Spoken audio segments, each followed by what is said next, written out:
Trusty Ape, coming at you live. March 23rd, 2026. It's Monday. Happy Monday. March 23rd, 2026. All right. And so this is what we were talking about yesterday. So I figured I'd just pull this up now. Uh, pardon me. So we're going to oscillate, I think, between these two.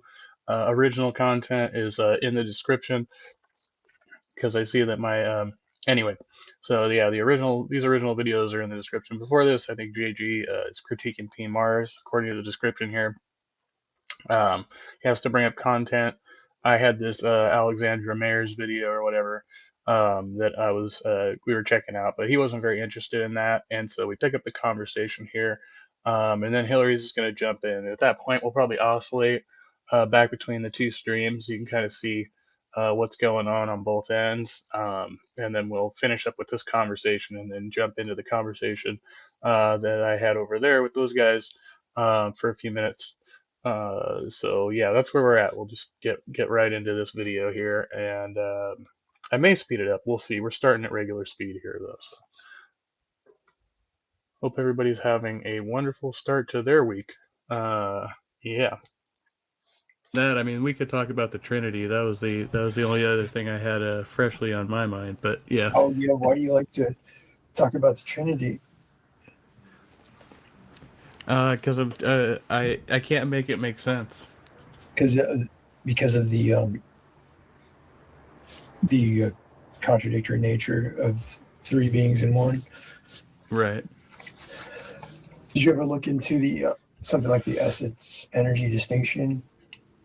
Because it's very important how you're predicating identity in order to argue against it, right? Like you have to be. Your argument would rely on how you understand identity over time, and of course, how you'd have authority to challenge the scriptures by what means you find truth. Even questions like, why is being in contradiction a problem? Why is it wrong? Is that something someone's ever asked you? Well, so there's a couple of things he brought up there, and I'm trying to figure out exactly where to go with this. I think it's a bullshit question he has. Well, what gives you the authority to question the scriptures? I mean, anybody can do that, right? Like that's like basic scholarly critique of any biblical work. That's what Bible scholars do, right? It's just an internal critique. But also, hold on. I want to, because I think it's obviously contested by, there are Unitarians and stuff. They may be a minority, but even among the devout followers, the grace of the Lord Jesus Christ and the love of God and the fellowship of the Holy Spirit be with you all. 2 Corinthians. So that's just identifying that there's three separate things going on there. So that doesn't say that they're all one. That actually identifies them distinctly as three unique entities. You're receiving a different, divine gift from each of them, and that seems to be the most common one here. Then we get Matthew 3:16-17. Jesus' baptism shows the Son, Jesus, being baptized, the Spirit as a dove descending, and the Father speaking from heaven, as discussed in the Logos Bible and Overview Bible. Matthew 28:19. The Great Commission commands baptism in the name of the Father, and of the Son, and of the Holy Spirit. Again, identifying these obviously as three unique entities. So how you take those three and make them one is just mental gymnastics, right? 2 Corinthians we already mentioned. John 1:1 and 14 establishes the word Son was with God and was God and became flesh, as noted by Holding to Truth and YouTube. So that's the interpretation of some dudes on YouTube, apparently. Genesis, God refers to himself in the plural, let us make man in our image, right? The Elohim. And First Peter 1:2 mentions the foreknowledge of God the Father and sanctification of the Spirit and obedience to Jesus Christ, according to Open Bible Info and Church of the Savior. Isaiah 48:16, the speaker indicates the Lord God has sent me and his Spirit. So none of these actually say, well, okay, wait, no, John, I guess, does say that the Son is with God and is God. That's the only one I think that seems to explicitly say that the two are one and the same. These other ones, I mean, you could interpret it all types of ways, but it seems to uniquely identify three entities there. I mean, yeah, it seems to defy the fundamental laws of logic, right? Well, yeah, you would be, but the question But I don't even go there. I go with the laws of logic. Seems to make sense for a minute. becomes like, why is being in contradiction a problem? Like, you take like maybe a secularist view of morality and well-being, and people do contradictory things all the time in order to increase their well-being.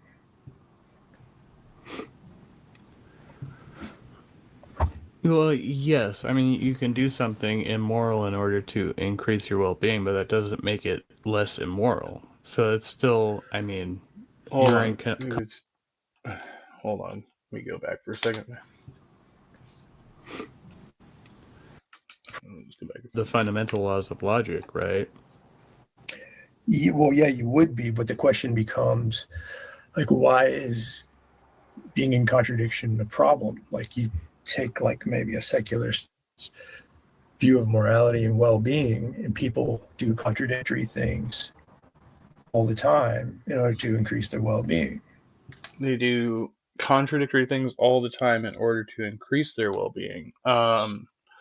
So I mean, so now because he called it morality, right? And I'm trying to think of like, okay, and like I know some people like Pangburn might argue that is something called like pleasure drive or something like that, which is supposed to be synonymous with well-being. But now that I think of it, like putting it in these terms, like they're doing something to enhance their well-being that may be like unpleasant, like say working out, like working out really hard could be, you know, good for you physically overall. It does enhance your well-being, but you have to do something that's really difficult in order to achieve that result, and very effortful. And so that's not synonymous with like the pleasure principle, but it does enhance well-being, and that's all about discipline, right? Skeptic philosophy says, so the Trinity is what you're getting in or been getting into as of late. It's I think an indefensible argument by a lot of Christians, and pretty much like I don't think it's not as big of an issue in the Mormon Church, although they do still like claim to accept it. They seem to have some kind of contradictory beliefs going on there or doctrines, but that's not like a huge problem. But I think it's just a problem within the whole of Christianity, and so it's something I'm interested in arguing against. And so what I wanted to look up, like those sources, like what are the biblical sources for it. Um, but I didn't go there with JG because we started getting into like moral systems and stuff like that. So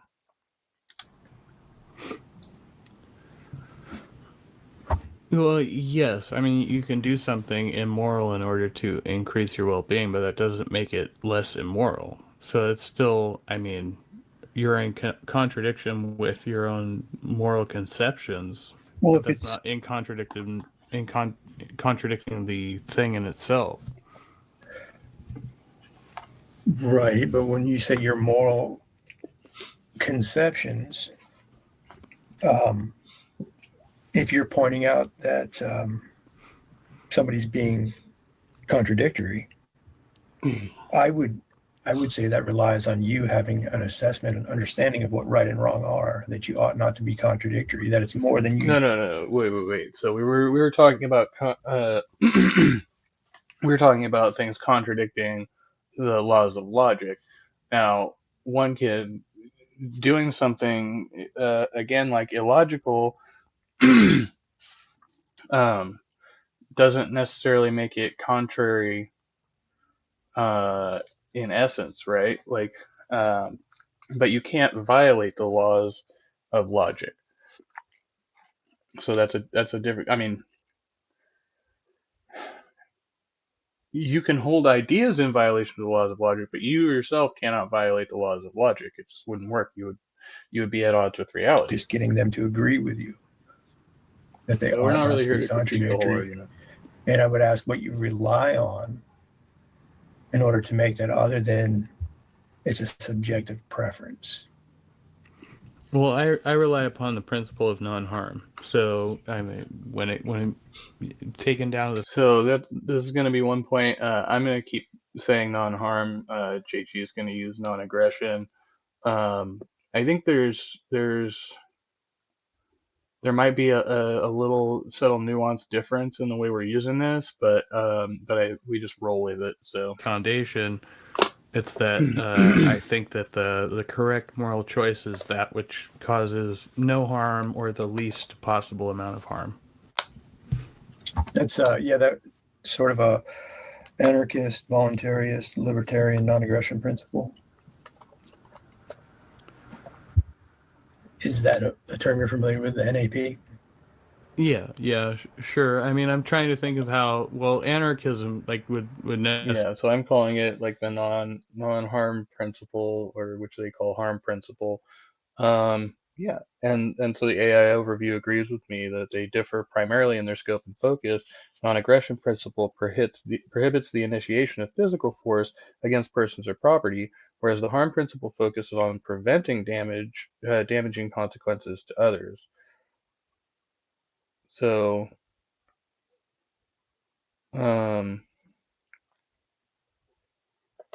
is this in a legal sense? No. Okay, the harm principle comes from John Stuart Mill, suggests the only purpose for which power can be rightfully exercised over any member of a civilized community against his will is to prevent harm to others.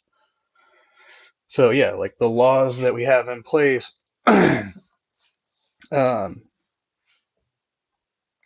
right? Basically, like that's like the difference between like your liberty, right?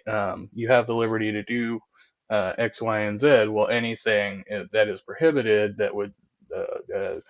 um, that would explicitly limit your liberties is in response to the potential for harming others, right? So that's what I'm kind of focusing on here, and JG is kind of going with this non-aggression principle. So there's a little bit of a difference in the way we're arguing and addressing. Necessarily entail that there is no right or wrong, in my view. So I don't think it aligns with that. They all do, and I would move to point out that you do too. Without God, I've come from a background of anarchism, studying it, and libertarianism.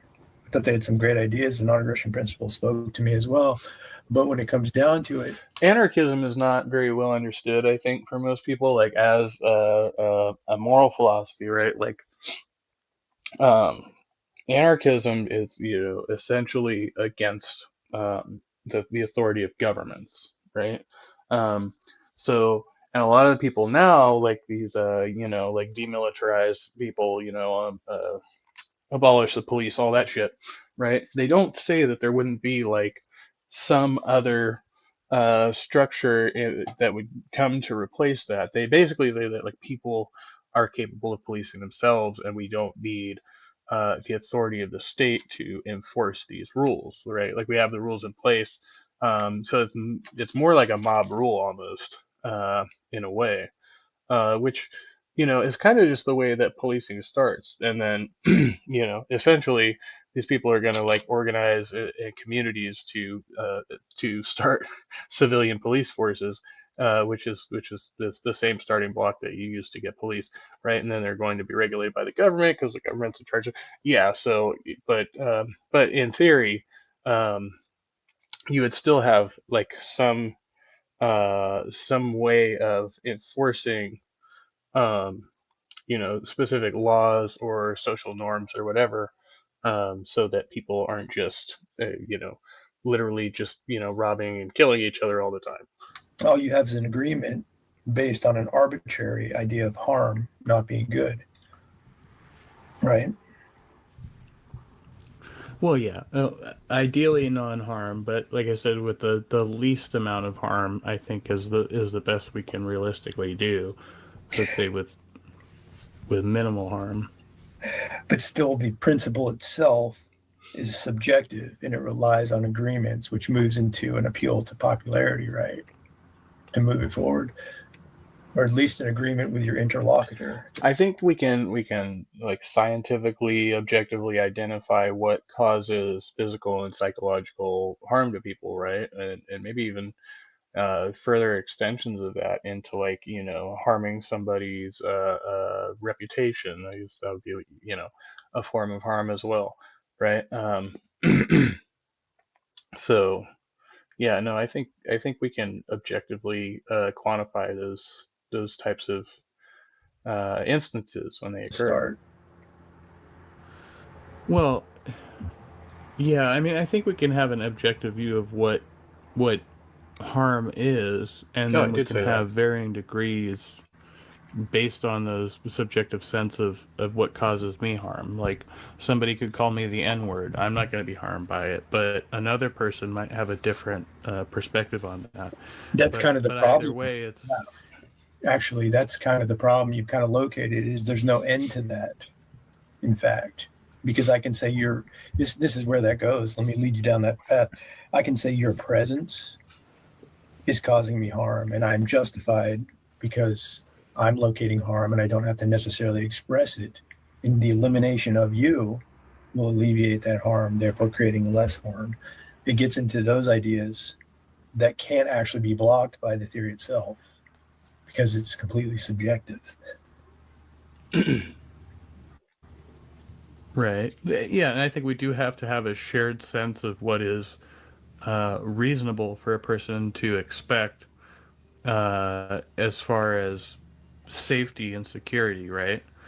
Yeah, and I don't get into this whole like I think part of where he's going with this is almost like a solipsistic view, right? But I mean, yeah, in theory, we could, in a thought experiment, we could be like, okay, yeah, maybe my subjective sense of the world is the only thing that truly matters, right? But the whole point of us establishing like social norms is through social interaction. And so we have to be able to establish agreement with those parties, those agents that we're interacting with, in order to make heads or tails of this. And then it becomes objective through shared experience and agreement, You'd say right? like if we're all sharing this mutual space, I'd say, well, I expect that people won't do this thing to me, and then I do depend on my peers or something like that to legitimize my concern, right? Faith in your fellow peers, sure. Right. And their consistency over time, in fact, that they will adhere to these ideas that you've agreed upon. However, when you really look at what's binding them, it's what? Your word, right? At best. Well, it's my word, but it's also their shared subjective appreciation for my position, even if they have not in, in been in that situation themselves. If they can empathize with that, So, don't you think that you could make a case like that for Stalin and his army, that they were thinking in those terms, but they needed to eliminate a large group of people in order to get to that idea? They just had a broader scope or slightly. Yes, communist Russia operated out of empathy. That was what was going on there. Yeah, I think the problem with those cases, right, is that although the hyper nationalism, right, gives them a sense of community internally, right?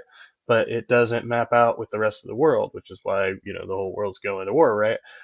Because most of the world didn't agree with the Nazis or the Soviet army or whatever, right? The Red Army. Um, so actually, they are violating that whole that whole agreement that is, universal, or whatever amongst, most of the parties. So they're undermining the majority.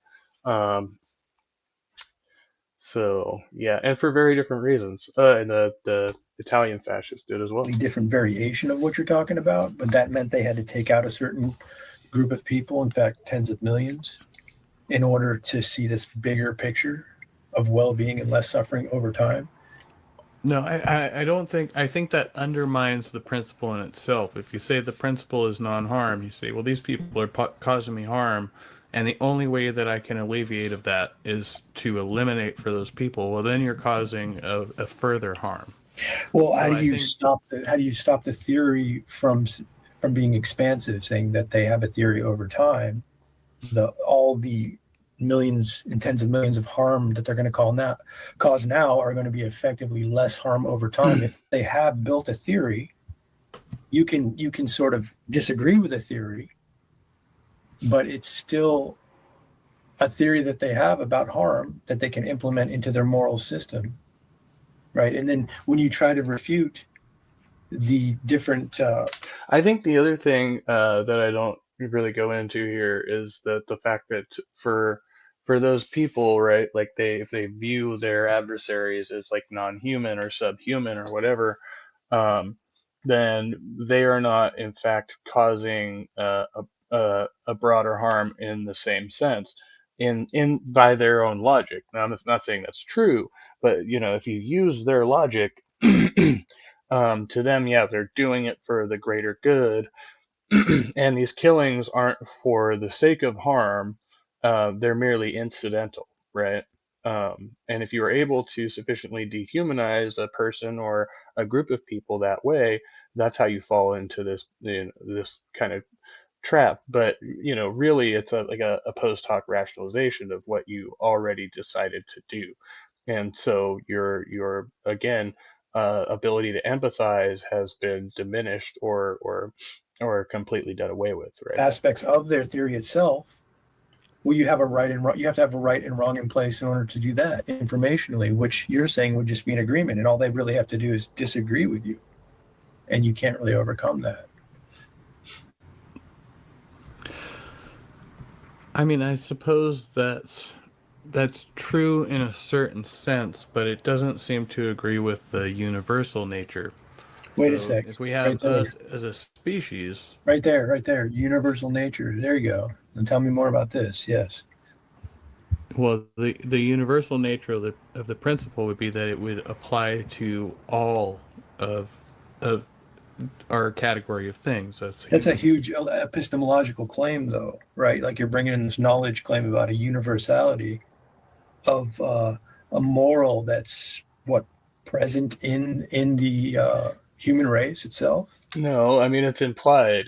If objective morality exists, then it applies to everything that is capable of exercising moral judgment, right? Like, how would you have knowledge of that? Where would you point to that empirically? Right? Well, I These think most questions. of us have this intuition. Well, what about the ones that don't, though? They're wrong. Yeah, I mean they would be objectively wrong, even though Objectively it's wrong. Now, how are you going to bring them? subjectively they may feel correct. Wait a second. They're objectively wrong based on the standard that you created. Well, I didn't create it. Like, Well, so but if enough people gather together and bind to something that one of them creates originally, it becomes objective in a sense that it's an ad populum. true. I mean, well, we started off talking about well-being, so I think if we start off with the non-harm principle and we end with well-being, so well-being actually isn't the objective at the outset. The objective is non-harm, but the end result there is well-being. And then we can align a little bit differently and say, well, what is best off? What objectively does not harm most people? I don't know if I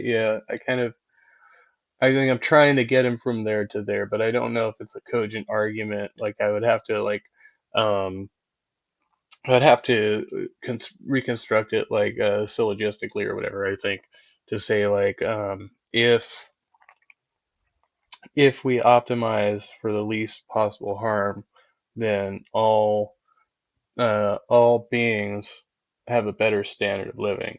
And then we could say, okay, so P1, uh, if we target for less harm, most people are better off. And then we would go to um, like well-being is preferential to not being well. No, I don't. I got to think that one through a little bit. And that aligns with the goal of the most possible, the best possible outcomes for most people. Yeah, I understand what you're saying. I think that I'm just pointing out that what you have here is a subjective Preferable, not preferential. Yeah. See, I'm now my head's. I got to write it out or something. system. And the interesting thing about subjective systems is that they break down to preference. And when you explore where the preference is and the value that it has or the authority that it has, it doesn't seem that any one man. See, this isn't like. I mean, it's like when they try to break this down like a pineapple on pizza argument. Oh, it's just a preference. No, like not being beaten or enslaved or murdered is not just a preference. Like and even people who want like certain forms of like things like sexual slavery or something, they don't actually want to be enslaved in the strictest sense, right?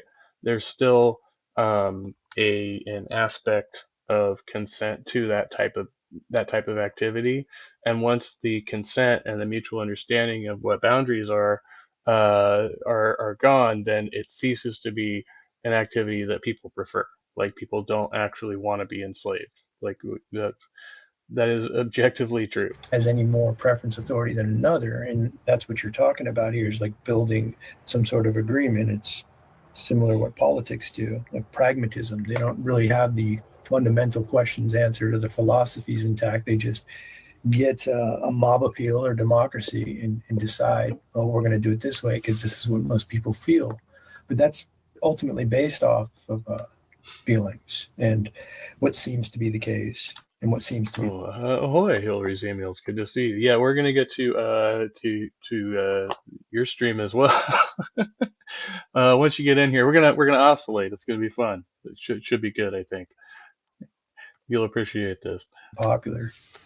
And I would just ask you, don't you think that there's something more beyond a human preference that binds us to what's right and wrong? Even in the sense of like informationally having conversations, the way we utilize information and transfer it, that there's a right way to do that and a wrong way to do that, even though it doesn't seem to cause harm. Because that's a lot of times that's where harm starts, isn't it? In misinformation. He's talking about the correct and incorrect as opposed to opposed to moral distinctions, right? I mean, that's true. I think we're talking about like more of an intersubjective type of scenario where, I mean, not to undermine, yeah, the ad populum might be fallacious in philosophical reasoning, but in everyday life, we get along through intersubjective agreements. And these are like, larger scale agreements that we make with society, that we're not going to run red lights and all of this stuff, right? Well, hold on. You're saying you break away from a principled philosophy to a pragmatism that just overrides it? No, I think the principle in philosophy still stands, but pragmatically, we have to deal with the world differently. Give me an example of that. So let's say a drunk driver goes through a stop sign and kills my kid. So I might have the subjective opinion that is my right to go and slay that person, right? Oh well, thanks for stopping by, Hillary's. Yeah, definitely check it out once we get to the ad populum is a valid heuristic. Yeah, but we're also talking like how we come to moral agreements, and I mean you kind of have to use the majority rule in that sense, right, to reach a moral agreement. I mean, in any, like the pragmatic sense, but but yeah, when we get to the part where you come in, I'm gonna venture off and check out your stream as well. So I think it should be good fun. So definitely look back when you can. But in reality, there's a whole set of circumstances that led to their doing what they did, and there is a system set in place for justice that says, hey, you don't actually just get to go and run this person over with your car because they made a mistake. Well, why Right? did you That's say not how that? justice works. Why did you say that one of those was in reality? I noticed you made a Well, claim. But in reality, one is conceptual, and one is the actualization of that concept. So there's justice in my mind, and there's justice as it functions in the real world. well, wait a second though. The real world functions in the way that people's minds it's interactive. So I don't see how you're making a. You're saying you seem to be saying that the status quo or the system in place is somehow objective and your single mind is subjective. But I'm saying that the system in place seems to be subjective as well, just larger and more forceful and with more people behind it. I mean, that could be the case. I mean, we have to trust that the larger majority is going to override all of our personal emotional concerns. That's a faith that we have in the system. Like in Nazi Germany in the 40s. If you were a Jew, that kind of faith. See, and I think when he keeps turning it like that, it's like, well, yes, but no, right? If we were in Nazi Germany, we'd hope that good faith moral actors would actually be able to uh, disarm those that governing body, whoever it is, that they're acting in such a way, right? And the reason that we condemn Germany as a whole for that was because they weren't doing that. Like most of the people, if they knew what was going on, and a lot of them didn't really know what was going on, but they believed the rhetoric, and if they knew what was going on, they turned a blind eye to it because they bought into the narrative, right? Which is the problem we're dealing with in the U.S. right now. People are just buying into the narrative, even though it's clearly immoral. So yeah, we see this in all kinds of failing empires um, or systems that collapse or what have you. Well, I mean, I would say that could be an example of it, but I mean, a counterbalance to that is that that the is majority of the rest of the world disagreed with those Nazis, right? What about Mao's communist China? The numbers are even larger. You're getting up into 70, 80 million. What about the socialists, the Nazis, and the communists? Well, yeah, there's a lot more factors at play over a longer period of time there, and The point is like, what is the right standard? It doesn't seem to be anything. What I was trying to go into there was like the long history of China, right? Like it's not like China, like popped out at conception with communism, right? They've been through all of these various systems over the years, right? Like, and they have, longer, like historical records than most of us do, or any of us really. I think they have the oldest, as far as I remember. Like China's got like the most ancient of the ancient history, right? Other than a subjective standard that you hold now and that you recognize in the past, perhaps. In those examples of Mao's China and Hitler's Germany and Stalin's Russia are huge examples and evidences, just less than 100 years ago. When keeping it real goes wrong. What is it that you think is actually in place other than an agreement that you want to make? well, I think in a sense it's people putting in a putting reins on my emotions, and so to take it back to the scale down a bit, my personal subjective sense of being wronged by a person who made a mistake, right? And how severe hold on, ought though. their punishment be? A mistake implies another wrong. How did we get to that? Well, that part doesn't seem to matter. It's Okay. my sense of being wronged is that proportional to the action of that person, or whatever But action I would take against them? that sounds like an arbitrary scale. How do you come to the terms of that type of scale of measurement? What does that rely on? Well, I mean, so the common standard is like an eye for an eye, right? Like if you killed one of mine, I will kill one of yours. But we know objectively throughout history that that doesn't work. That doesn't solve problems. How do we know that objectively? I don't understand that. Because throughout history, we have evidence of it just perpetuating more and more violence. I mean, the Sopranos disagree with you. The government disagrees with you. They use violent force as part of their methodology. It solves problems. The government uses force until it no longer suits them, and then they cease to use force and claim to be a peaceful democratic establishment. So, Well, they're using even in communist countries, they've had to dial it back and say, "Oh, wait, no, we're not that bad." As soon as the internet gets involved, you know. Right. I mean, there's public relations and all that, but it's all based on violent force, and coercion. That's not disputable. So I think we're moving to the force principle or force doctrine, but we were talking about justice originally, and I was thinking of true justice, and that's kind of where my sense came in, as far as what is just in the like the Socratic sense. Yeah, right. You're going to move towards.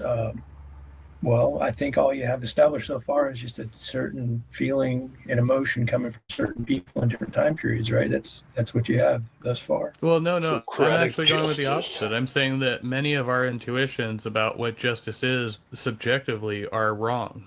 And it's only when we are reined in by our fellows that we find out that justice actually is not as heavy-handed as we might expect it to be. Well, how did they bring us in, and what did they bring us into that said, oh, we just had a subjective perspective, and now I see the bigger objective perspective, for instance?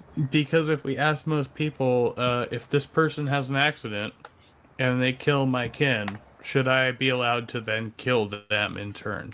And most people would say no. Why are most people on authority? That's back to communist China, Stalin's Russia, Hitler's Germany. Well, it's the closest approximation to objective consensus that we can get. People who have or have not, people of a variety of experiences outside of our own, who are then taking a look at whatever situation that we are in, that we cannot emotionally separate ourselves from. Yeah, but what is the authority behind that study to say the authority is that they are not emotionally invested as we are? Who is it? Our fellows, our peers. So we go for advice. We take a subjective position and go for advice to less emotional, subjective people, and give them authority because they bring less emotion to the handling of the case. I mean, I see what you're saying, but we're not. Notice he keeps bringing us back to authority, but we were talking about true justice. That's what I said. What is just, regardless of the authority? Not really getting to what is actually true. You're just saying there's a different type of person in a situation and a different authority, and maybe more people that agree with that. These are just appeals to popularity of subjective ideas, preferences. That's all that's been laid out thus far. Well, I mean, I guess if we can define what is just, right? Like, what do you think justice means?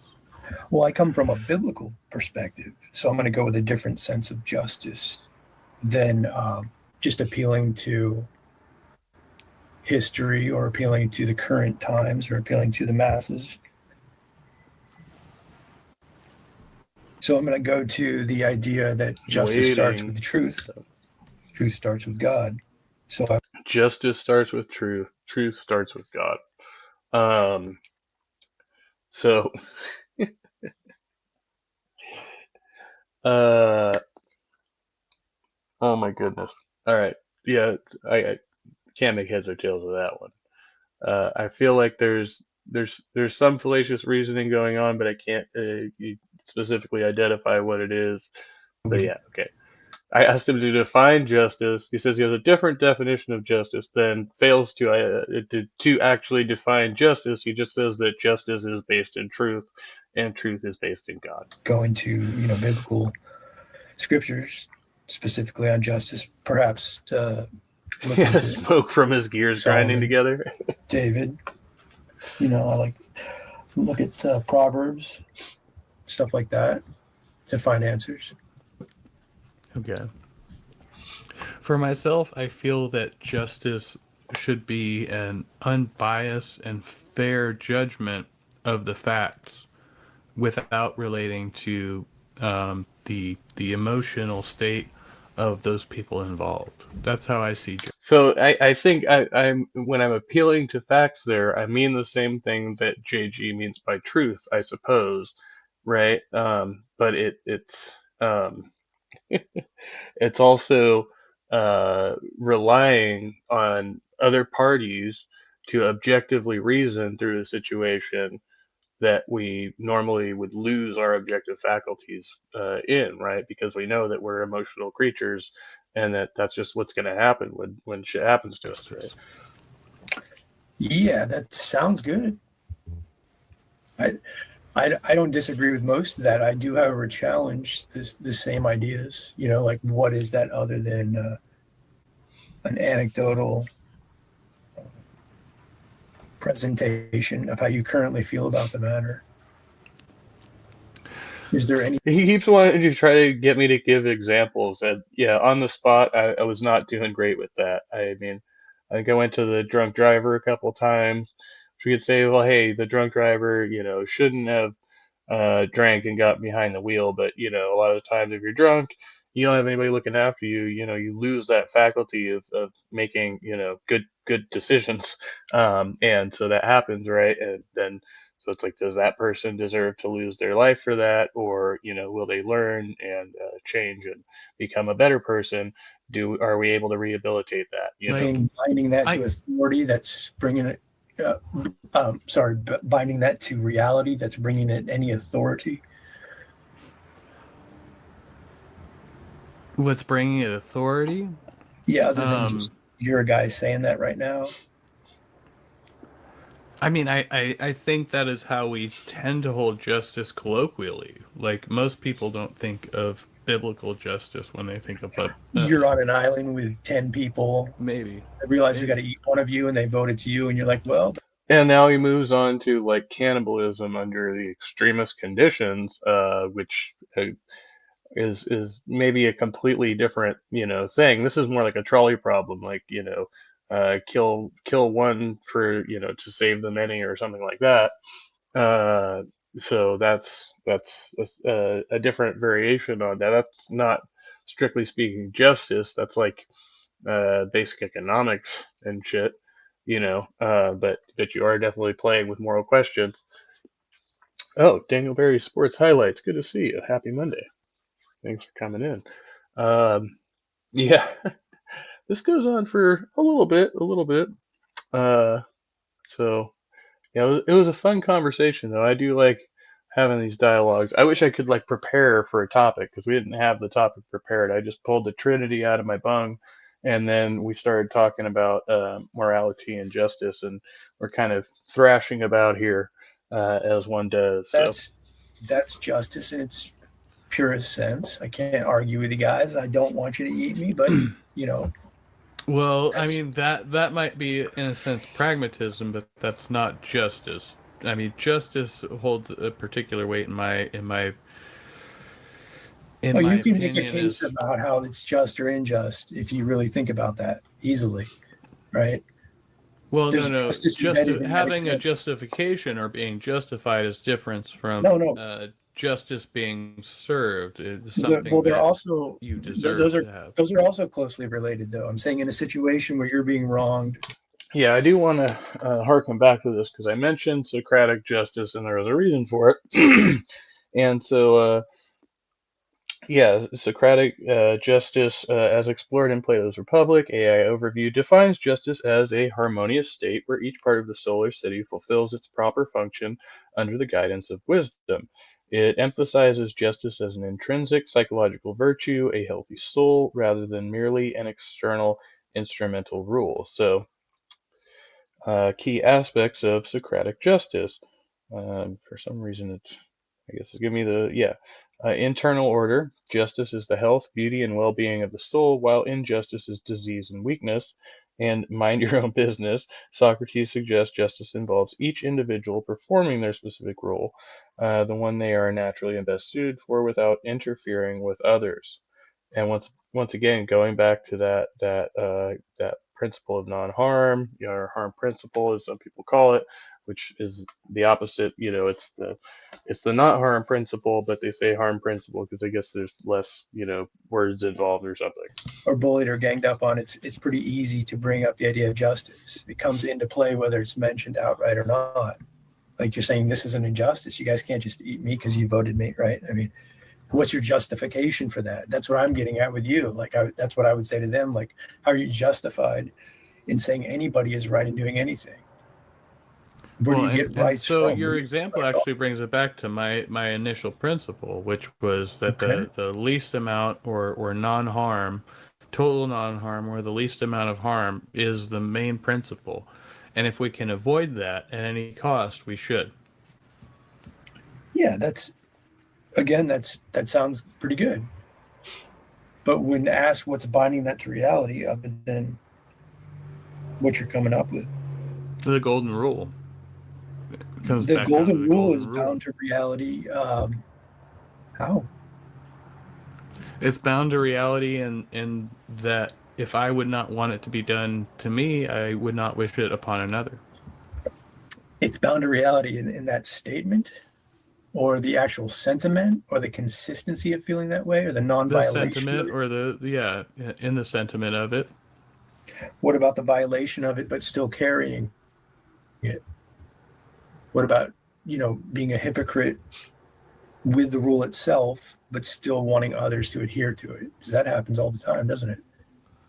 Well, yeah, and I mean hypocrisy I think is something that we have to deal with. I mean, it's there. Um Actually, it's probably very prevalent.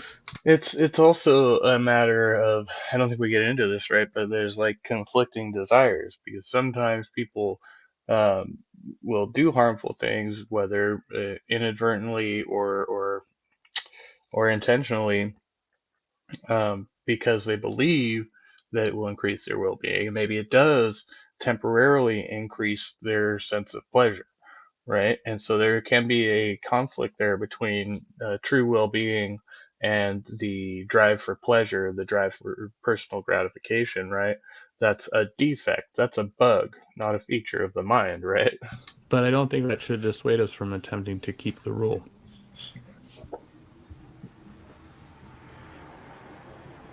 Right. I mean, if we're truly talking about righteous behavior, doing the best possible things in all scenarios, right? That should be a primary adherence. I mean, it sounds good. I think you're just gonna have trouble when somebody challenges you on the relevance of it, other than you're saying things that sound good and you'd like them to agree with you and you seem reasonable. That's all there. But when it comes to the deep, It's interesting too because like the Christians, they always resort to this, well, who's the authority? And then it's like, oh, well, if God is the authority, then I wouldn't do it. But if we remove God from the equation, you still have government as an authority, right? Government will still punish you for committing murder if they catch you, right? But that's not good enough because they're like, well, if I'm not afraid of hell, I mean, most of these people probably haven't been in prison, but regardless, I don't think it would be, a great experience for them. And if they really thought it through, they would be like, oh yeah, that would probably be sufficient. But we still have these outlying cases of people who nonetheless commit murder, even though they know there's the authority of government. And so we have to add another layer of authority that's you're going to be held accountable in the afterlife. and so thus they paint this picture of eternal torment as if it's the only thing that would dissuade them from doing these harmful acts. But realistically, the reason most of them probably don't do it, I think, they might not say it, but I believe, that they sincerely don't want to go to prison, and they could, probably imagine a more severe fate, but that in itself would be enough to dissuade them from doing that stuff. So government is an effective authority if you have a good legal system and are afraid of being punished for your actions. But if you're in the government, then you're probably not afraid of that. super So philosophical questions of, transcendental ideas like meaning, value, and purpose. Like, where are you deriving those from to even get into what sounds good? If someone goes into what's prior to what sounds good, you might not be expecting that. You're like, why would you go there? It sounds good, doesn't it? And they go, well, yeah, it does, but I want to know how you got there. I want to Well, know. in my opinion, like, and the Christian precept, and what I would think for any person claiming to be righteous, you would actually adopt those principles. So you would take an antithetical position, right? To, okay, here is a person who is doing harm. As a person who is righteous in the Word, my adherence would be not only to not do harm, but to be doing the most possible good for everyone. That would be the antithesis to the evil there. Right. Yeah. Again, that's pointing out like how you would be in agreement with a Christian worldview, right? But still, if challenged by someone with a Christian worldview, that gets interesting.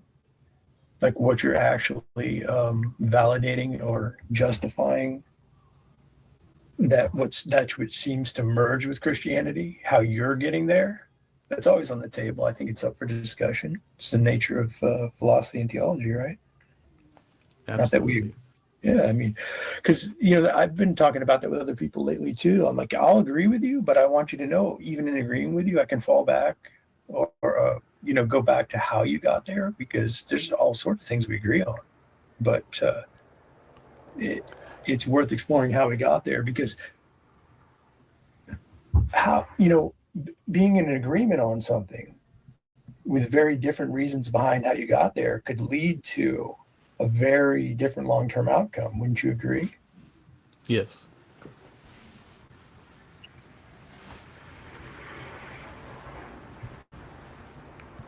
Yeah, I mean, I don't know if you want to expound upon that a little bit. I mean,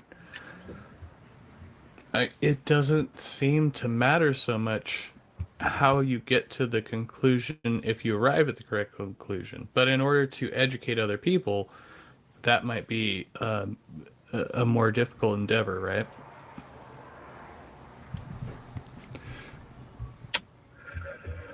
I lost the last. I'm sorry, I got distracted for a second. I was reading a comment. Yes, Go for it. somebody can come in if you want to. No, that's my bad. Say that again, though. I didn't want to hear that. I was thinking that it doesn't matter so much if you arrive at the correct conclusion, how you arrive at that conclusion, but it matters insofar as if you're trying to educate other people or trying to bring other people along with you, then the process matters. But personally, and it really only matters because you've got somebody like JG in here, like, asking, well, what is the authority for that? I need the claim of authority. Where do you get your authority from?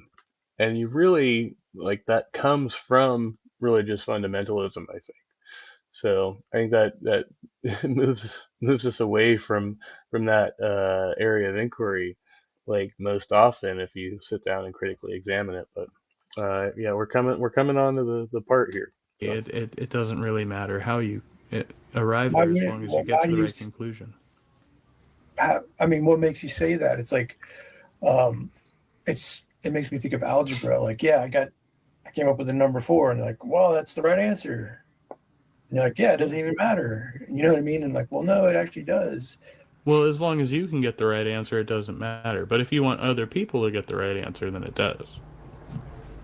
He's talking about like order of operations, but I mean, you could theoretically guess the right answer, but that's not problem solving. It's not solving an Yeah, but how do equation. you know you're getting the right answer, and how do you know you'll continually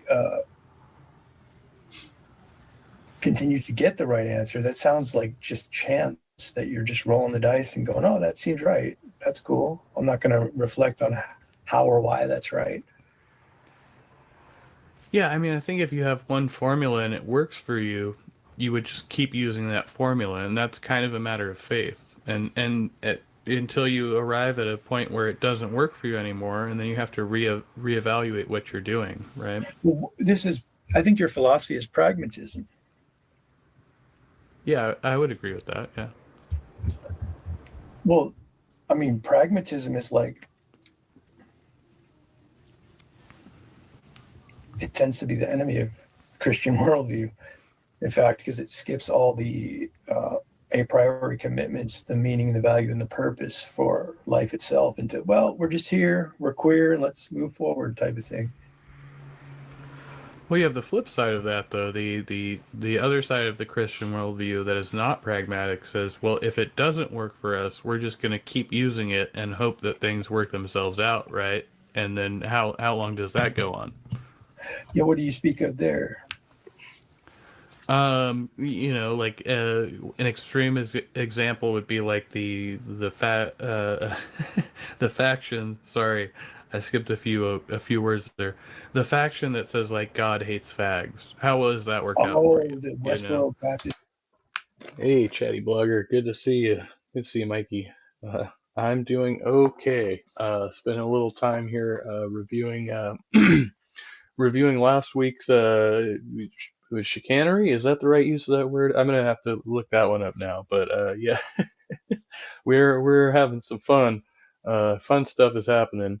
I was having this conversation over at the Theology and Philosophy Discussions and Debates with JG, and then Hillary's emails came on, and some stuff happened over there. I ended up over on that panel later, so we're looking at some of the goods from the other night. Good to see you, buddy.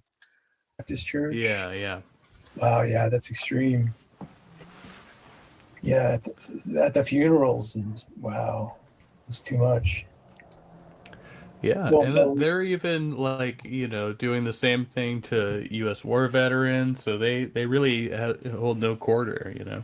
well, you know what the thing about it is what you have there is you have like a principled stance that's the idea of the objective truth that doesn't change over time. The culture, the people, they move in a direction away from that, and you get this very uh, what is the correct way to put that? Well, you just distortion of that which is true, and it gets painful at times like that when the contrast or the juxtaposition of the Westboro Baptist Church holding up the burning hell bags at the funeral, like wow, that is burnt.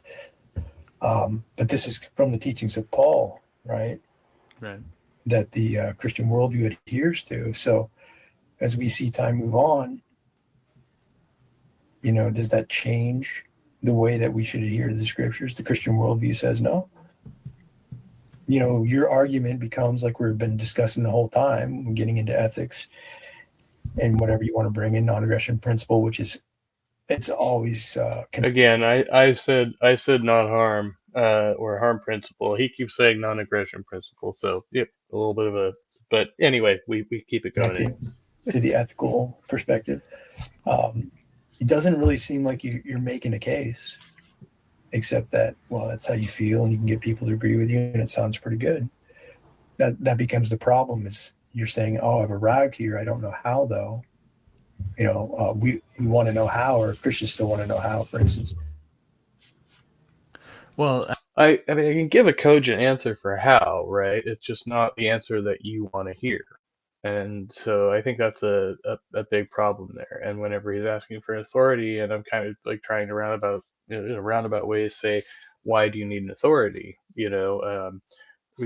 Can you not reason yourself to the same conclusion? Because that's what I've done. I mean, for me, and this is anecdotal, but I've by my research of religion and faith over the years and coming to be a non-theist, I reach these conclusions by secular means, and then I come back in, and I'm like, okay, how does this apply to the church? And so I feel like I come from a really fresh place that says, okay, what are the biblical teachings, specifically the teachings of Christ, and how does this apply universally in the most generalized sense I can think of it? And it just tells me that any persecution, any attempts at persecution by some denomination, are going to be met violently, right? Like this is going to end in. Yeah, Mikey, many church communities are being very hostile towards said individuals, and it's absolutely appalling. Yeah, you're not going to win, hearts and minds that way. It's a sad state of affairs. Yeah, the way some people, uh, too many people, handle that, because they just don't understand it. in a feud rather than in reconciliation, and so that's antithetical to the cause.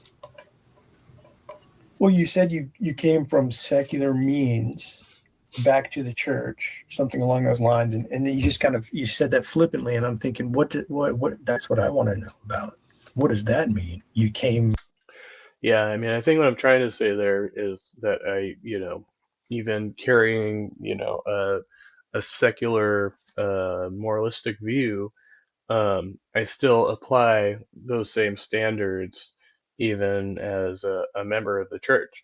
Um, so yeah, I think you kind of have to do that to be reasonable. Otherwise, you are stuck with these very backwards views of things that people had interpreted in the Bible and stuff, centuries ago.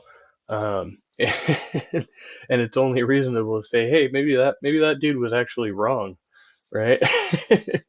It's highly possible that some well-respected member of the church, a thousand or so years ago, could have been, totally, completely wrong in whatever he was thinking. You went out into the world from the Amish community and danced with the secular P. world, and then you Wait, came back. Chatty Bugger says P. Mars needs to do some more Bible reading and a bit more research. That guy is a complete so and so. I find him hilarious. He doesn't even have arguments. Like he's the troll of trolls. Yeah, I think Jamie commented down here and said we'll go down to the comments. I might have seen a little bit of this. PMR has made around 100 fake accounts with perverted sexual names and comment bomb my live stream a few videos a while ago. It's concerning. It was very concerning and disturbing. And PMR has been known to do stuff like that. I think he dropped the N bomb on some streams on a number of occasions. He does stuff like that. He just loses it on people. And then Jamie Russell also said, I think he struggles with mental health, so I'm not going to hold it against him. He may struggle with OCD or something like that. Yeah, probably some real mental health issues going on there, but trolling the internet is not therapeutically effective. I think most professionals would probably advise against it.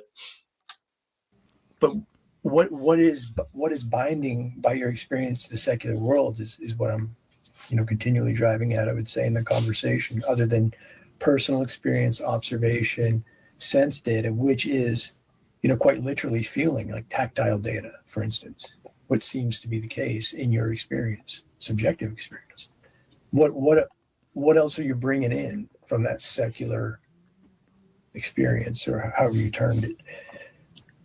Well, I mean, I see that as being the most unbiased stance. So, and I can't really go further than saying, "Hey, that's my experience." But what Yeah, so what I'm trying to say there is that anything you can bring in from secularism, import it, and make it map onto Christianity, it makes more sense, right?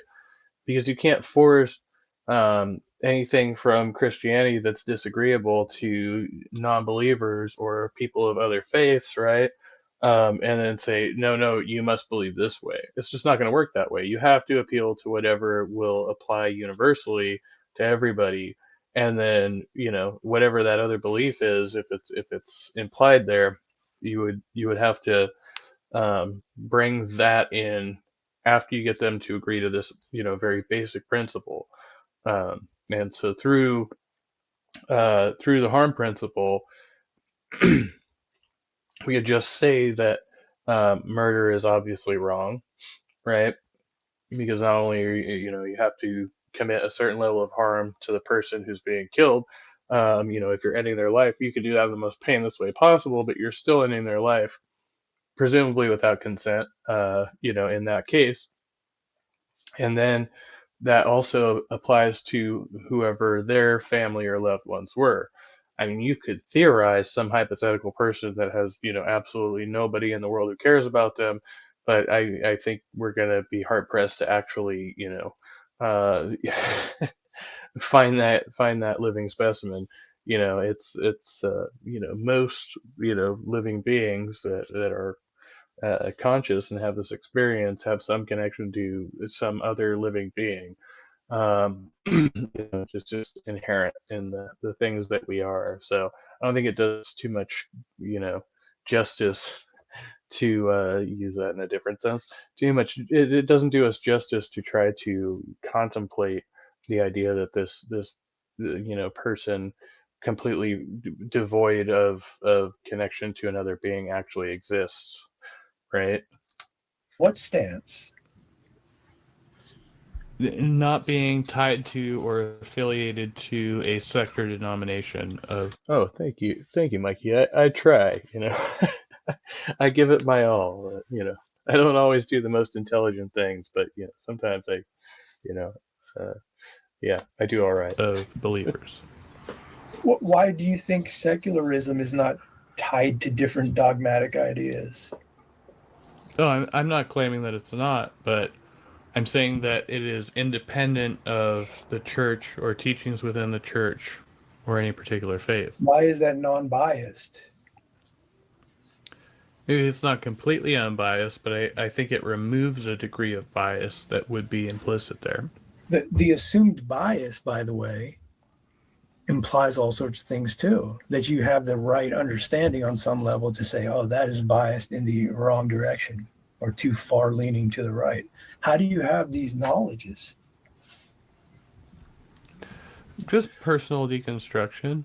And, I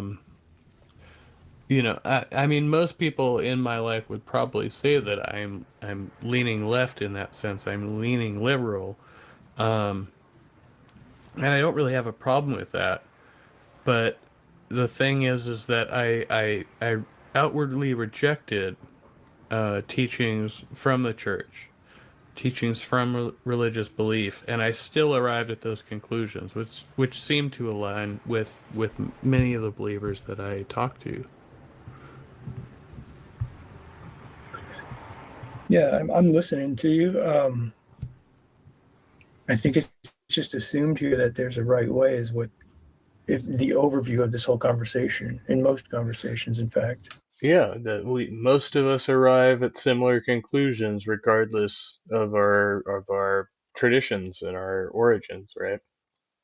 Well, I think it's appreciate that there's you talk less of a right way, but there's definitely many identifiable wrong ways. still though, think about that. Like the many identifiable wrong ways show you that there's a right way. The focus may just be on the wrongs in a given time period and so forth. But again, it's showing you that there's a standard in place somewhere. I appreciate the conversation, the way you can. See, Mikey's comments here. The Bible says, in my interpretation, that we are all inclusive in God's word, and there's no room for separation. mankind in general got twisted and said we should separate church and state, then place their own restrictions accordingly. Our society today still suffers from these assumptions. Um, yeah, I mean, I think there's value to separation of church and state, but um, yeah, when it says that we're all inclusive in God's word, yeah, I mean that's kind of generally what my interpretation as well, and also with the the sacrifice of Christ was for all people, not for some people. So yeah, assuming that certain things are sin, which I don't know if I necessarily agree with all the things that that people say are sinful, right? Even assuming that they were, then Christ still died for that sin. So they have been negated through sacrifice in a basic interpretation of that. Now, I guess you would still have to accept the sacrifice if you were in if you were in the school of belief that agency is involved, and I know some people believe that and some people don't. So, but I personally do believe in some sense of agency. I believe in free will compatibilism, not outright free will, but I am a compatibilist. So Converse as well in calmness, in the way you listen. I think that we're going to, in this conversation, it's going to keep going into the same place at this point. No, we're not done yet. But it's fine. We can. No, he's actually it's a good jumping off point, and we are at a bit of impasse there. Again, I think we topic shifted a bit, and which was okay. It was kind of just the natural flow of the conversation, but we didn't get back to very basic concepts like authority and why that is necessary. JG never defined justice for me, nor asked me to define it for him, as far as I recall on the latter part. But anyway, that's fine. We can redirect or continue. I'm just thinking like you like you're assuming there's a standard, and I'm trying to say like, how are we going to locate that, right? Because I'm coming from a Christian worldview, and there's many things in the Bible that are hard to understand, controversial things many things you disagree with. But if we're going to go outside of that, what is the standard in place that we're looking at, right? That's what I'm trying to hone in on. Ultimately, does that make sense? Yeah, definitely. I don't want to get us in a quagmire here, and yeah, I definitely appreciate it. I mean, again, I harken back to kind of where we started off. We go to the principle of non-harm and kind of extend out from there. But that's my reasoning, and I mean, I can't, if I try to justify it, I say yes, there is some subjective sense of what is harmful, but I think most of us come to a common agreement, and that may be ad populum, on what we perceive or conclude to be harmful and non-harmful. But yeah, that may be open to another subjective interpretation. But yeah, I appreciate your time, and I don't want to waste it if you got something going on or whatever. No, I'm not wasting time. I'm saying I appreciate the conversation. Actually, I just don't know where to go with it. Actually, because I tend to drive in a certain direction of finding a standard that my interlocutor is talking about. Right? Like you're saying things that I can agree with. You're saying things that I think are good, like I'm gonna interpret this as Jay saying that he's trying not to run a pre-subscript on me, because I know he has been accused of that sometimes. Yeah, no, I appreciate it though. But from the Christian worldview, the problem becomes that the Christian is arguing from an objective position. Whether you agree with that or not is one thing, but that's a position that they're coming from. And then whether or not you can dismantle that with a subjective position is another thing. That's why the transcendental argument comes into play. That you're arguing, the starting point of all things, the precondition for all things. That's the reason for that type of argument. Are you familiar with that? Yeah. to give strength to the objectivity of the argument, the ethical structure of the argument, the metaphysical structure that all starts with God, that we have knowledge from God, which is epistemological, which I don't think are separate. Secular philosophies tend to separate ontology and epistemology, but I think they're bound. But anyway, That it does lead me to an absurdity. Like, why is a rock not morally culpable as a human is, as a dog is? Why are we not all equally morally culpable in that case? But what do you mean by that? From a naturalist view, why would that be the case? well, yeah, all things are created by God, right? So Well, why the human is created in the image of God. The creature is going to be a special, particular being. The ape is going to be a separate animal. Okay, yeah, I get that.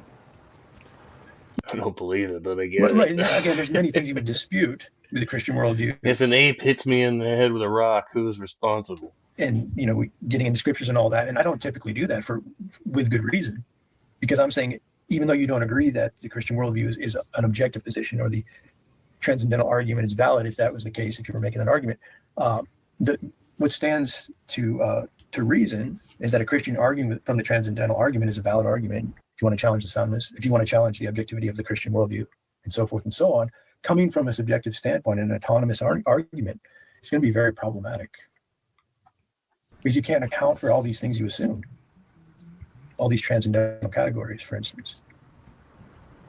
Right. That's definitely something I will have to work on to address that argument. But it does interest me. So yeah, I thank you for bringing it up. I see the relatedness of the two, but I feel like there's a little bit of a double bind there, where it's like, well, why do we have to have one necessarily to have the other? But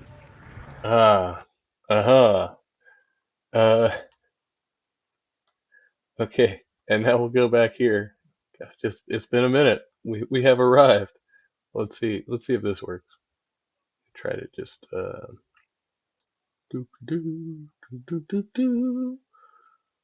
I'll have to find it real quick, but it's not far away, I'm sure. There's the other JG video. I have pulled both of these up. Yeah, okay, there it is.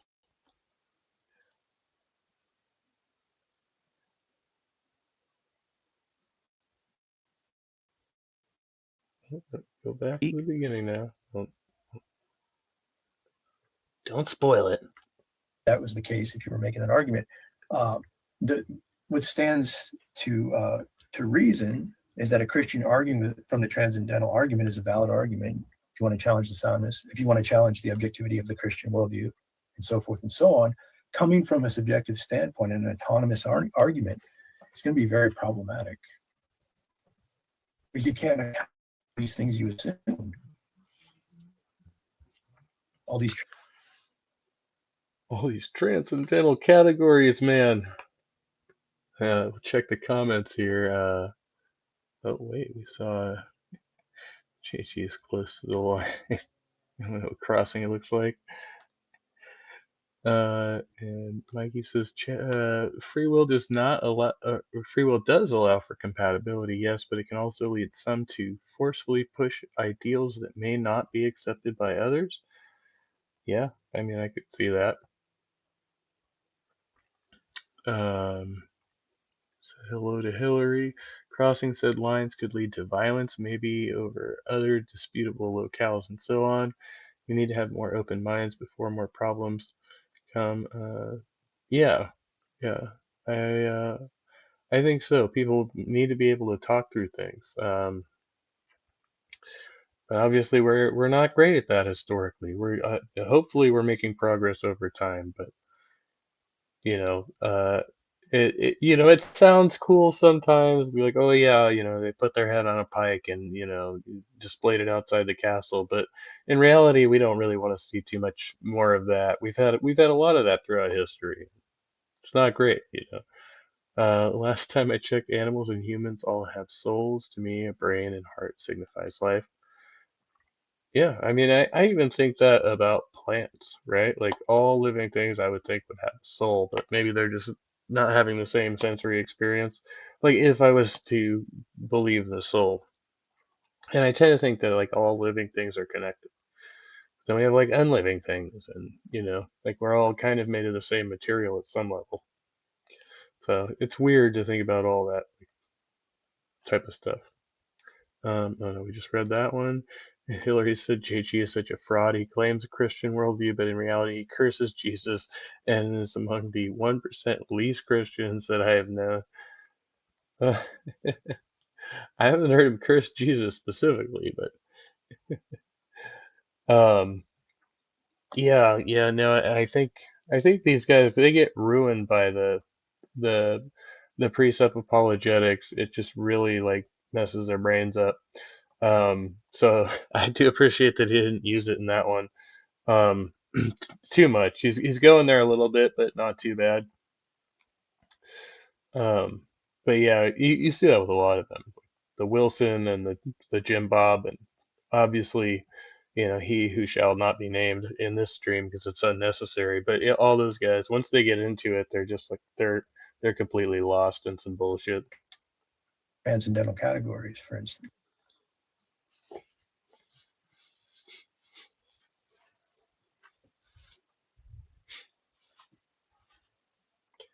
So this is going to be a little Oh, a hello. little weird for a second here, and then you'll see why because we'll go back. But yeah, that would Hillary's nose. Oh, hello. Oh, I was just gonna see if you want to talk about what the Bible says about people who make false accusations against others and then don't allow those others to speak.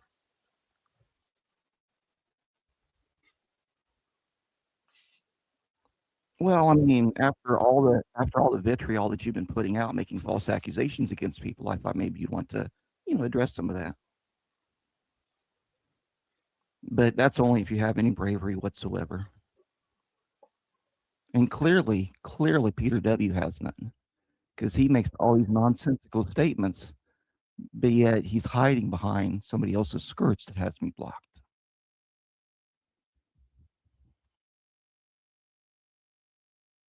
Oh, I don't listen to you. If you have me blocked, I'm kind of like what's his face? Yeah, if you're so afraid of my voice, then I probably don't want to listen to yours. Well, like I said, your channel is blocked. If Kevin was broadcasting on his channel, I'd be more than happy to listen. But when you take voices away from people, then that makes you voiceless.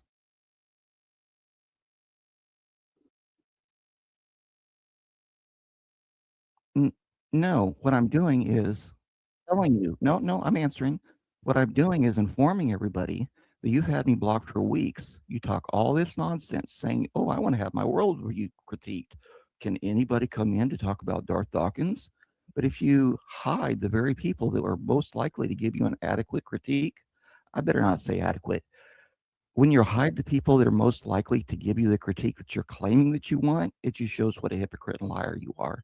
And we all know what God says about liars. Yes, yes, yes. No, for weeks, I am, and I've got the proof, but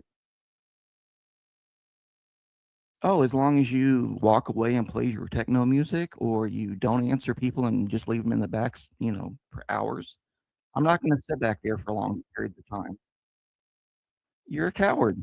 Do you want to, I don't know, apologize? Show any accountability for your behavior?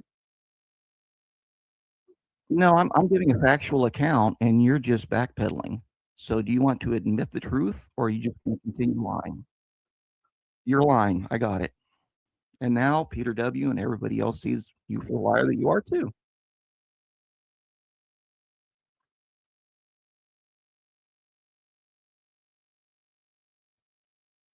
So what you're saying is that you can't handle speaking with me, so you're just going to leave me blocked for weeks at a time and then lie. Well, how can I discuss? No, I just want to make sure that Peter W. and you are displayed for everyone to know what hypocrites and liars you are. And if you like a discussion, if you'd like a discussion about the Christian worldview, we can say what the Christian worldview says about hypocrites and liars. Do you have any verses that come to mind?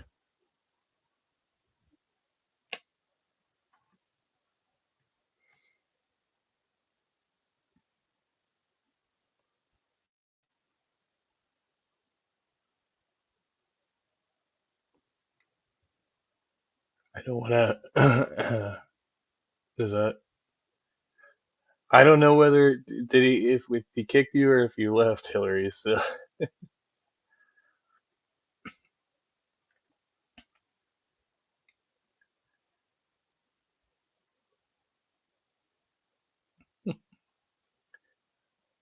think it's coming pretty quickly here. Sorry. Yet there's Will.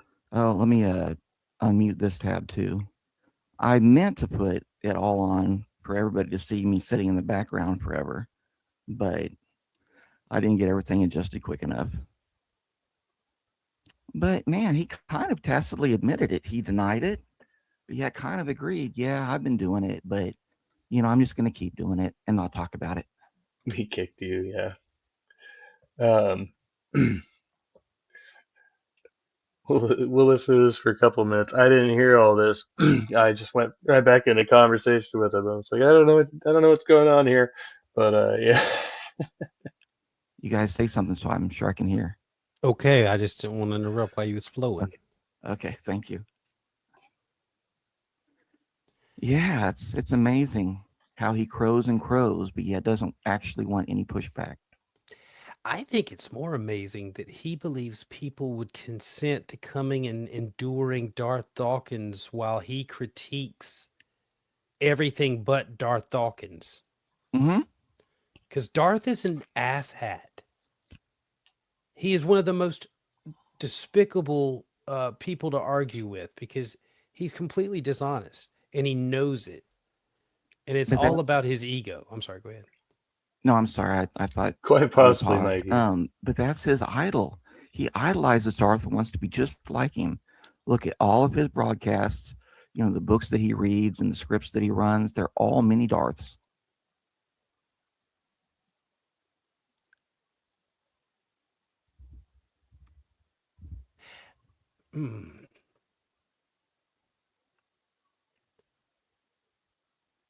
Can give me a second, okay? Okay.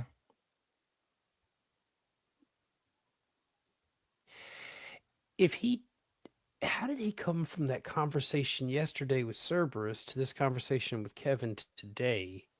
And then he's still dodging all, like you said, he's still dodging all the people who have. I did see a little bit of that conversation with Serb. I didn't get most of it, so I'm not very familiar with it. Have an argument that he's encountered for just long enough to start running his script on. And he's done that with you, and that didn't get him far. So now you have to stay in the back. Mm-hmm. I've never heard you be abusive towards him. Now, I've been abusive towards him, and he's let me on. I didn't know about you being blocked, Hillary's. I think I had heard about some drama with him and St. Tommy, and if I'm remembering that correctly. But yeah, I've heard a couple of people talking about him doing shit like that.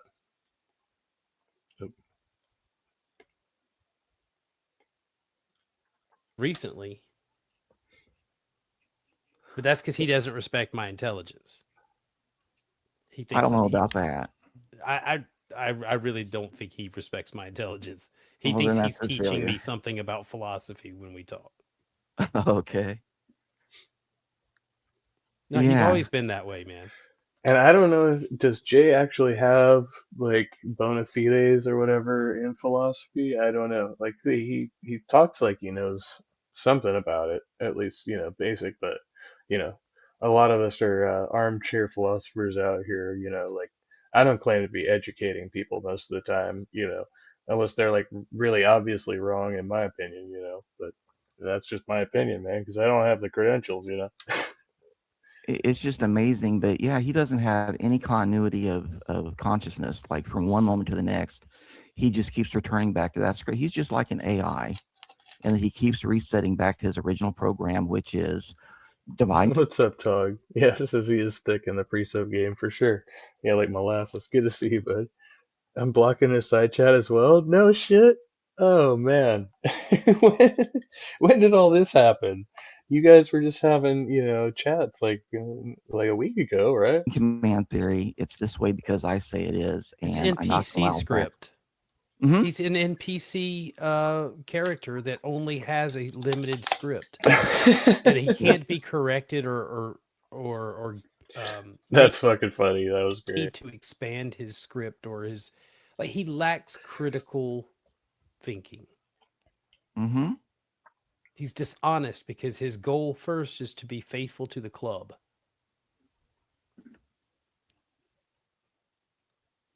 Well, I don't really expect any change in his or Peter W.'s behavior, but they He really called him the hard R word. irks me that they get on and crow and go on and on about all their stuff and how righteous they are when they're the ones that are actually doing all the things they're accusing everyone else of, and they're just too blind to see it.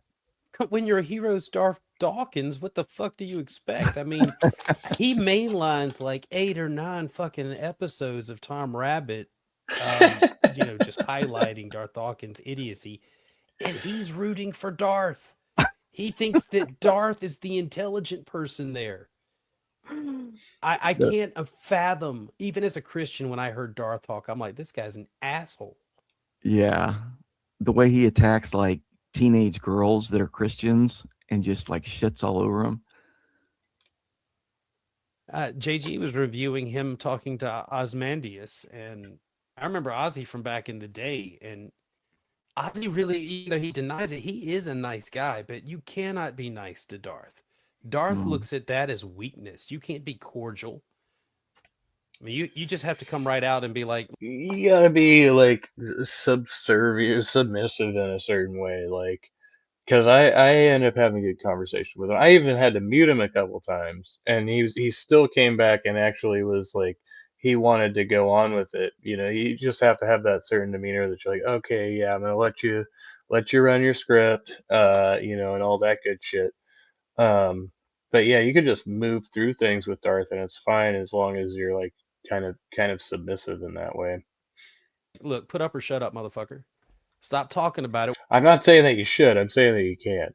Like I got through it with a hangover. Like I was all kinds of fucked up that morning, and I did not schedule an engagement with Darth. It was an open room for Christians, and yeah, well, the remnants of that or whatever. But I did get him to like say some shit like he was trying to lead people to Jesus. Um, but yeah, wasn't what I had hoped for. What can your God do in reality? I don't give a fuck about your book. What can your God actually do that distinguishes him from being an imagination? He just goes back to philosophy and a script. But is it even philosophy or just sophistry? Because it doesn't really seem like he loves wisdom whatsoever. Hey, fair point on that one. And so now we'll go back. We listen to a little bit of that, and then we'll come back to this because I'm going to pop into this room. But when I go back to the silent portions there, because we could only hear Hillary's, which I thought was quite ironic and fitting in that discourse on that end of the stream. But on this end of the stream, we can hear both Jay and Hillary's. So. It doesn't really matter how you arrive there as long as you get to the right conclusion. I mean, what makes you say that? It's like, it makes me think of algebra. Like, yeah, I came up with the number 4. Like, well, no, it actually does. Right answer than it does. Yeah, but how do you know you're getting the right answer? How do you know you'll continually? 1 second. I got this. Here we go. Yeah, right there. I see the relatedness of the two, but I feel like there's a little bit of a double bind there where it's like, well, why do we have to have one necessarily to have the other? But hey, Hillary's. Hey, what's up, man? Oh, hello. Oh, I was just gonna see if you want to talk about what the Bible says about people who make false accusations against others and then don't allow those others to speak. You wanted to talk about that right now? Well, I guess if you can after weave it all into after all the vitriol that you've been putting out, making false accusations against people, I thought maybe you'd want to, address some of that. But that's only if you have any bravery whatsoever. Dang it. And clearly, Peter W. has none, because he makes all these Shoot. nonsensical statements, but yet he's hiding behind somebody else's skirts that has me blocked. Well, what do you think? We were talking about justice earlier. What do you think we should do about that? Oh, I don't listen to you. If you have me blocked, I'm kind of like, what's his face? Yeah, if you're so afraid of my voice, then I probably don't want to listen to yours. Well, Kevin was talking about justice. Well, like I said, your channel is blocked. If Kevin was broadcasting on his channel, I'd be more than happy to listen. But when you take voices away from people, then that makes you voiceless. But you're using your voice to express or imply that your voice has been taken away. No, what I'm doing is... What do you mean no? Telling you. No, I'm answering. What I'm doing is informing everybody that you've had me blocked for weeks. You talk all this nonsense saying, oh, I want to have my worldview critiqued.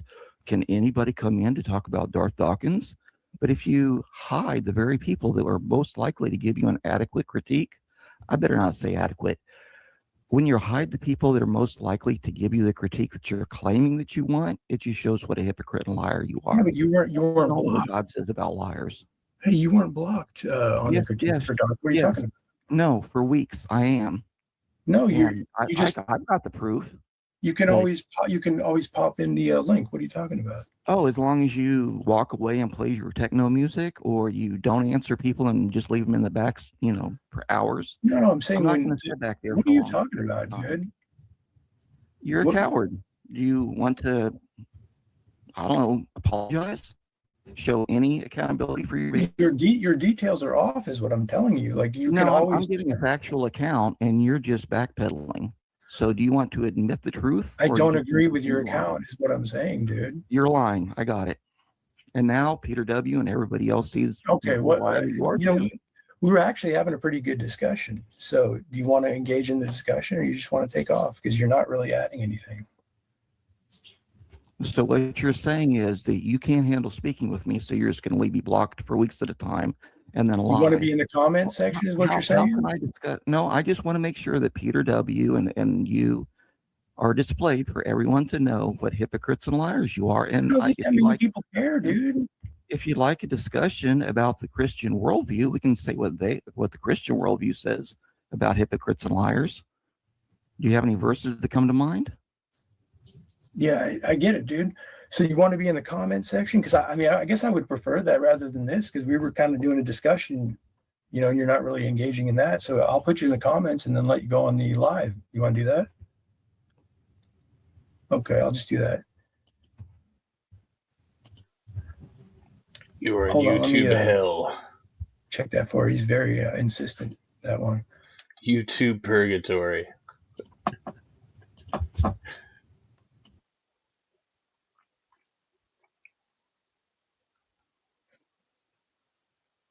Yeah. You can't comment if you're blocked, right? Oh boy.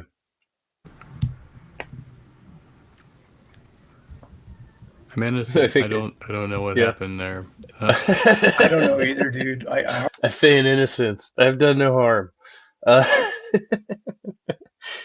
then kicks and claims to be providing my voice. Yeah.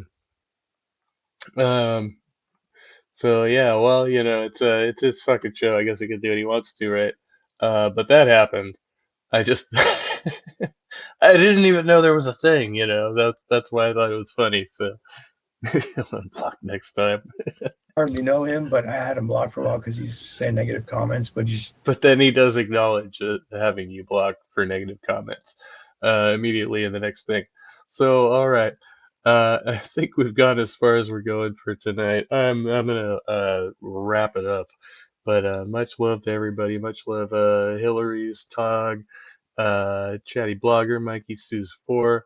I think we saw Daniel Barry Sports Highlights was here earlier, and everybody else. It's been fun. It's been fun. We'll pick this up because there is a conclusion to this conversation, and the conversation at Hillary's channel.